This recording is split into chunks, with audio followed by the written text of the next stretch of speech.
High সবাইকে, আমি পিউ আর তোমাদের সকলকে জানাই পিউয়ের পরিবারে স্বাগত। কাল গেছিলাম নয়াবাজার ঠাকুর দেখতে, আর কি কি দেখলাম সেটাই তোমাদের সঙ্গে শেয়ার করছি। সবার প্রথমেই ছিল মোড়ের মাথায় ছদ্মবেশী ক্লাব, আর সেখানেই গেছিলাম আমরা সবার প্রথমে। আর এখানকার এবছরের থিম ছিল পুরো ভূতের থিম। তোমাদের যাদের ঠাকুর দেখা হয়ে গেছে তারা তো জানোই এখানে কি কি করেছে, আর যারা যাওনি তারা অবশ্যই দেখতে পাবে। আমার কাছে তো বেশ ভালোই লেগেছে, তোমাদের এখন কেমন লাগবে তোমরা অবশ্যই আসবে দেখতে। এরপরে চলে গেছিলাম নয়াবাজারের আরো একটা ক্লাবে, ক্লাবটার নাম যদিও আমার মনে নেই। এখানে করেছিল পুরো কুম্ভ স্নানের সবকিছু। প্রথমে ঢুকতেই ছিল সেই ভাইরাল মোনালিসা, তারপরে ছিল নাগা বাবা, তারপরে ছিল কাটা বাবা, সবকিছু মানে আইটিআই বাবা, সবকিছু দিয়েই একদম কুম্ভ স্নানের পুরো থিমটাকে তুলে ধরেছিল। এরপরে চলে গেছিলাম আমরা অগ্রগামী ক্লাবে, আর এই ক্লাবের প্যান্ডেলটা আমার খুবই ভালো লেগেছিল, সব থেকে এই প্যান্ডেলটাই আমার ভালো লেগেছিল। আর এখানে সবকিছু বাঙালিয়ানার ছোঁয়া ছিল, আর ভেতরটা এরকম ছিল, তোমরা দেখতে পারো। আর এখানকার বিশেষ আকর্ষণ ছিল সাবুদানা দিয়ে মা কালীর মূর্তি, এটাও বেশ ভালোই হয়েছিল। এরপরে চলে গেছিলাম আমরা শিবাজির সঙ্গে, আর প্যান্ডেলে ঢুকতেই তোমরা এরকম মূর্তি দেখতে পাবে। এখানে একদিকে ফুচকার দোকান ছিল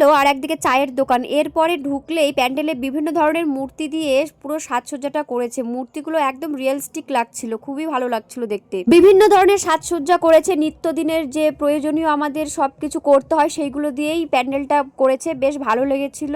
আর এই ছিল আমার এবছরের কালী পুজোর পরিক্রমা। তোমাদের কেমন লাগলো অবশ্যই কমেন্ট করে জানাবে। তোমাদের অনেকের ঠাকুর দেখা হয়ে গেছে, আর যাদের হয়নি তারা অবশ্যই দেখতে যাবে। চলো টাটা।